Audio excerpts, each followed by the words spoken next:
ஜெய் சாய்ராம். ஜெய் குரு தேவதத்தா. குருர் பிரம்மா குருர் விஷ்ணு குருர் தேவோ மகேஸ்வரகா. குரு சாட்சாத் பரபிரம்மா தஸ்மை ஸ்ரீ குருவே நமஹா. ஸ்ரீ மாணிக் பிரபு மகாராஜ் வாழ்க்கை சரித்திரம். அத்தியாயம் 3. நான் யார் என்று கூறி மண்ணிலே நடந்திடும் லீலைகளை கூறி தான் கொண்ட பிறப்பில் உள்ள தனித்தன்மையை எடுத்துச் சொல்லி தன்னிடம் வந்த மனிதர்களுக்கெல்லாம் உள்ளமே நான்தான் என வானிற கண்ணன் சொல்ல வலியதோள் விஜயன் கேட்டான். பகவத்கீதை. ஸ்ரீ மாணிக்க பிரபுவின் பாலகாண்டம். ஸ்ரீ மாணிக்கின் நிலை குறித்து மற்ற உறவினர்களிடமும் கலந்து ஆலோசனை செய்த பின் அவருடைய பெற்றோர்கள் ஒரு முடிவுக்கு வந்தனர். பையனுக்கு பூணூல் கல்யாணம் செய்துவிட்டால் திருந்து விடுவான். ஸ்ரீ மாணிக்கின் வயது 7 ஆகியது. அப்போது அவனுக்கு உபநயனம் செய்து வைத்தார்கள். உபநயன சடங்குகளில் பையனின் காதுகளில் காயத்ரி மந்திரத்தை ஓதுவார்கள்.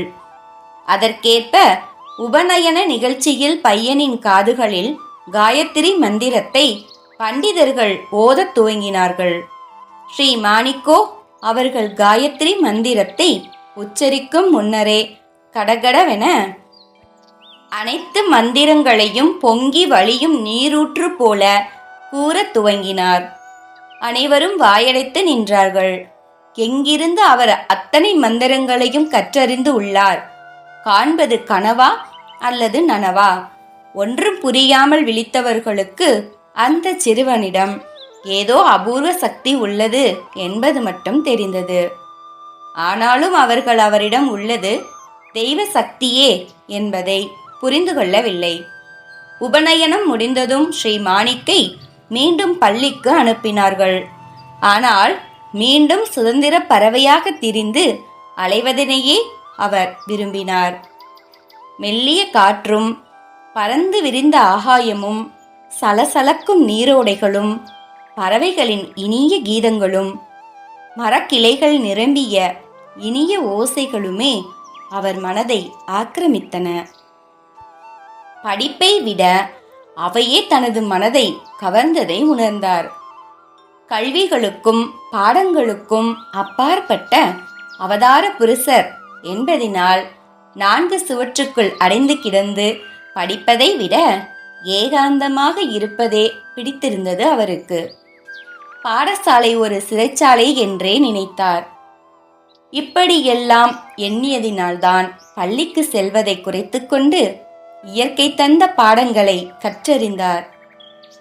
பல்லாயிரக்கணக்கான வருடங்களுக்கு முன்னர் யதுகுல மன்னனுக்கு ஸ்ரீ தத்தாத்திரேயர் தனக்கு இயற்கை தந்திருந்த 24 குருமார்கள், பூமி, தண்ணீர், நெருப்பு, காற்று, சிலந்தி, பிங்களை என்ற வேதி, சந்திரன், சூரியன், ஆகாயம், கடல், நுரை, மலைப்பாம்பு, புறா, மீன், மான், யானை, குழந்தை, தேனீ, விட்டில் பூச்சி, தேன் சேகரிப்பவன், சிறு பறவை, அம்பு செய்பவன், பாம்பு, புழு, சிறுமி போன்றவர்களே என கூறி பின்னர் அவை தமக்கு கொடுத்த பாடத்தையும் விளக்கி கூறினாராம்.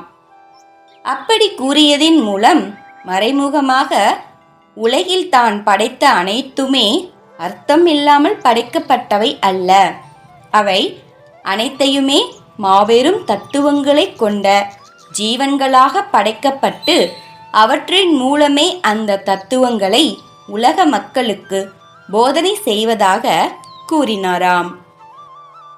இப்படியாக இயற்கை கற்றுக் கொடுத்த பாடங்களை அறிந்து கொண்டு இருந்ததினால்தான் ஸ்ரீ மாணிக் படிப்பில் நாட்டமின்றி இருந்தார்.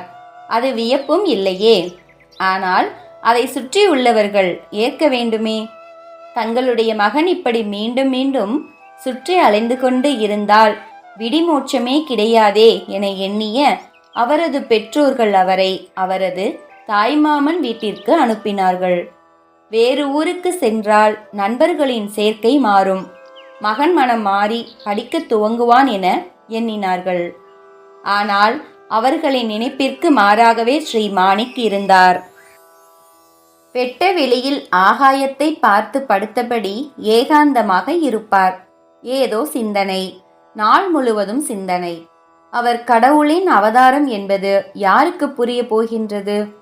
தாய்மாமன் எண்ணினார், ஒரு வேளையில் அவரை சேர்த்துவிட்டால் கவனம் திரும்பலாம்.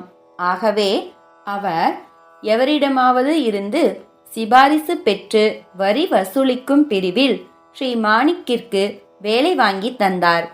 ஆனால் வேலையிலும் ஸ்ரீ மாணிக்கிற்கு நாட்டம் இல்லை.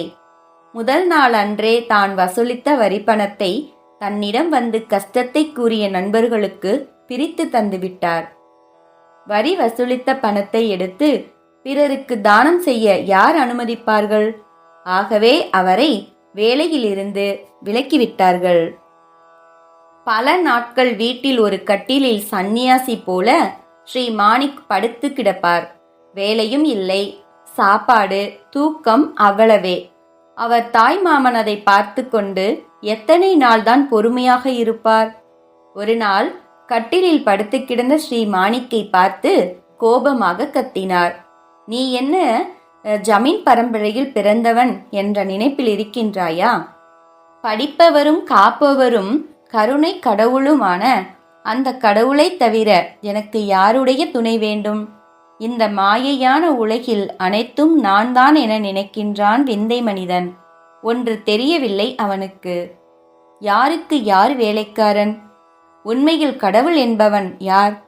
சோதனை காலத்தில் இப்படி குழப்பத்துடன் நினைப்பது வீண் வேலை அல்லவா?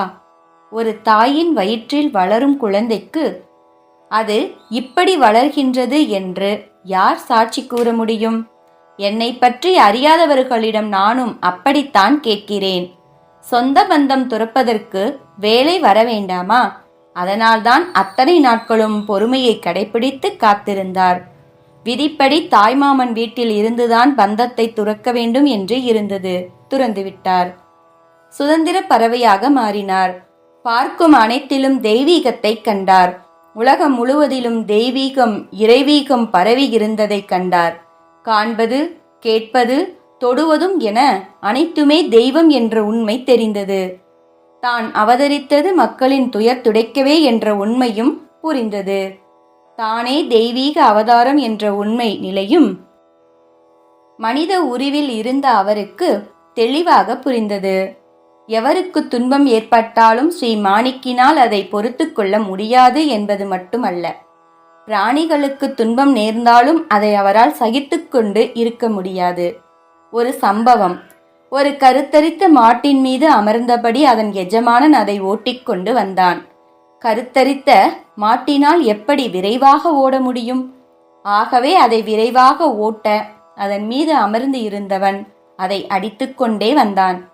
நிறைமாத கர்ப்பிணி மாட்டை அடித்துக்கொண்டே வந்ததைக் கண்ட ஸ்ரீ மாணிக் கோபமுற்றார். அவனை வழிமறித்து நிறைமாத கர்ப்பிணி மாட்டை அடிப்பது பாவம் என கூறியும் அந்த மூடன் அதை கேட்கவில்லை. நீ யார் அந்த மாட்டிற்கு வந்து பரிந்துரை செய்ய என கூறிவிட்டு வேண்டுமென்று இன்னும் அதிகமாக அந்த மாட்டை அடிக்க துவங்கினான்.